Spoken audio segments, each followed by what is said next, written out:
앞으로 상당한 성과를 거두는 그런 대통령이 될 것이라고 어제 뵈니까 그런 좀 확실히 더 들었습니다. 그리고 어제 대통령님 말씀 중에 여러분들하고 함께 공유하고 싶은 거는 저희들한테 그 지역 활동 열심히 하라고 그 얘기를 특별하게 또 말씀하시더라고요. 왜 그러냐면은 국정선거를 내야 되는데 사실은 민심과의 최일선에서 소통하는 사람이 국회의원들이다. 그래서 국회의원들이 지역구 활동을 열심히 해서 지역에서 이런 우리 이재명 정부 국정에 대해서 어떻게 반응하고 어떻게 평가하는지 이런 것들을 국회의원들이 늘 일상적으로 접촉해서 그런 것들을 대통령실과 정부와 소통을 해주는 역할을 해야 된다. 그래서 그러면서 이제 그런 지역에서 일어난 일들 이런 것에 대해서 언제든지 소통을 해달라 그런 이제 말씀을 해주시더라고요. 그만큼 대통령의 눈높이 관점은 항상 국민한테 있습니다.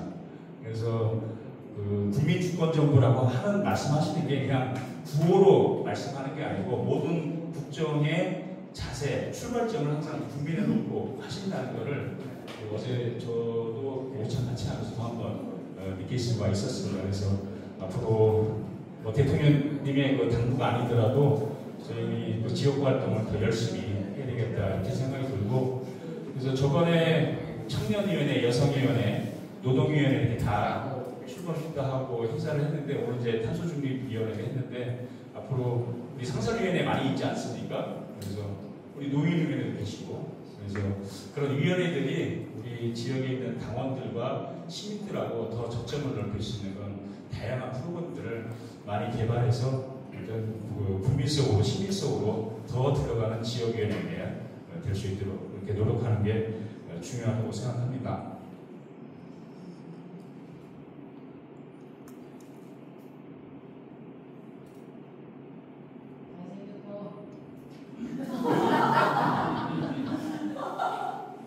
끝으로 이제 말씀을 드리면 제가 이제 3일을 TV까지 포함한 3개를 합니다. 그래서 이제 3일날 여성가족위원회 이제 잠깐 청문회가 있고, 그다음에 이제 에이펙 정상회의에서 제가 이제 특기위원인데 아마 9월 1일날 월요일날 정기국회 대회식을 하는데 에이펙 특위위원들은 한복을 입고 홍보를 하자는 홍보 기자회견을 하자는 얘기가 있어서 아마 9월 1일날 제가 한복을 입고 갓도 쓰라 합니다. 갓도 쓰고 아마 등장을 하게 될 것 같습니다. 많이 관심 있게 지켜봐 주시고요. 그다음에 제가 정청래 대표께서 몇 가지 당직을 주셨는데 주거복지 특별위원장을 주셔서 주택 공급이랄지 전세 대책 문제랄지 그리고 신혼부부들 주거 안정 이런 거 관련해서 하는 대책들을 만들어서 좀 활동을 하게 되고요. 그리고 3대 특검 지금 정부의 핵심 사안이 되겠는데 거기 이제 내란 특검 책임위원으로 또 합류를 하라 해서 지금 합류해서 얼마 전에 국방부 장관 면담해서 내란 행위들에 대해서 국방부에서 어떻게 조사하고 있는지 그걸 좀 확인하고 촉구도 하고 그랬는데, 그리고 대선 평가 이제 대선이 이겼잖아요. 그래서 승리한 것에 대해서는 우리가 왜 이겼는지, 그리고 역대 대선 중에서 가장 많은 득표를 1,700만 표라는 투표를 했는데 우리를 찍어준 이재명 후보를 대통령 찍어준 사람들이 누구인지 이런 것도 정확히 알아야 국정을 어떤 방향으로 누구를 대상으로 이렇게 할 건지, 그리고 그걸 바탕으로 다음 선거는 어떻게 갈지 이런 부분들이 자산으로 남겨놔야 되는데, 그래서 그런 것과 관련해서 이것도 9월 한 달 안에 평가서를 마무리 지으라는 좀 지침이 있어서 제가 이것도 백세평가 발간위원회의 대선평가 TF 단장을 맡아서 9월 한 달 동안 평가 작업을 지금 진행을 할 예정입니다. 그렇게 활동을 하고 있고, 그래서 일단 9월 10일과 관련해서는 가장 큰 중요한 임무는 저희 후속부의 오송참사 국정조사에서 활동을 잘해서 성과를 내는 게 가장 중요한 저한테 주어진 책무인 것 같고요. 그거 끝나면은 이제 국정조사가 국정감사가 이제 진행이 됩니다. 국정감사가 추석 이후부터 20일간 그래서 10월 말까지 진행이 될 테고 그 이후에 이제 그 예산 국회가 되는데 지금 이제 오송 산단이 국가 승인이 났거든요. 그래서 이제 본격화되는데 이게 한 거의 뭐 2조 정도 되는 사업인데 그걸 어제 충북도 관계자들 와서 좀 보고를 받아보니까 예타 면제를 해야 되는데 이게 도지사가 윤석열 때도 계속 요청을 했는데 이게 안 됐던 사업인데 그게 참 도지사 리더십이 그러다 보니까 다른 그 시도에는 그 예타 면제 사업들이 몇 조짜리들이 쭉 많은데 유일하게 충북만 딱 한 번을 했어요. 한 그 20년 사이에.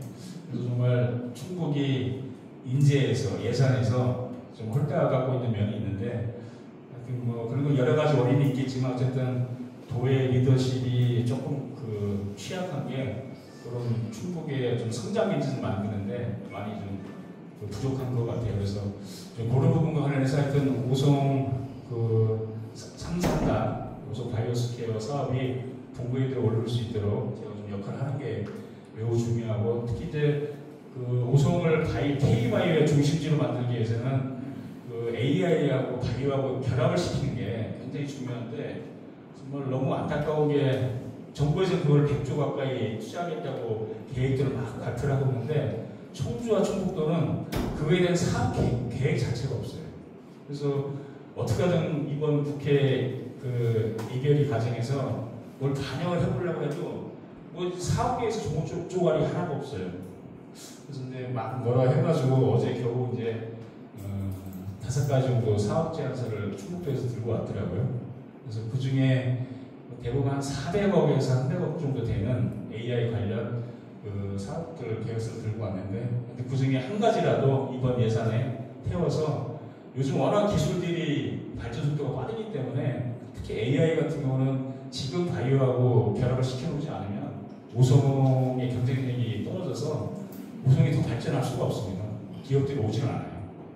그런 측면에서 최대한 이번에 예산 과정에서 그런 AI 부분을 좀 예산을 좀 반영할 수 있도록 하는데 최선을 다해 보려고 합니다.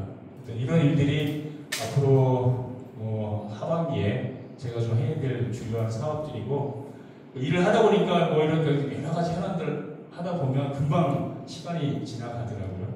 이렇게 하다 보면 이제 내년에 이제 다시 지방선거가 다가오는데 또 여기 우리 계신 핵심 당원 동지 여러분들하고 다음 지방선거에서는 충북이 살기 위해서, 청주가 살기 위해서라도 반드시 석권해야 되지 않겠습니까? 네. 그런 준비를 하려면은 하여튼 차근차근 하나씩 준비를 해나가는데 가장 중요한 거는 여기 보이신 핵심 당원 여러분들이 여러 가지 그런 역량이랄지 비전이랄지 이런 것들을 공유하고 확산시키는 그런 중심지 역할을 해줘야 된다 이렇게 생각하고 그런데 함께하는 게 제가 역할을 제대로 하도록 하겠습니다. 오늘 2시간 동안 장시간 이렇게 엉덩이 아프게 앉아 계셨는데 앞으로 더 재미있는 프로그램으로 우리 당원 동지들과 함께 만나도록 하겠습니다. 오늘 정말 고생 많으셨습니다.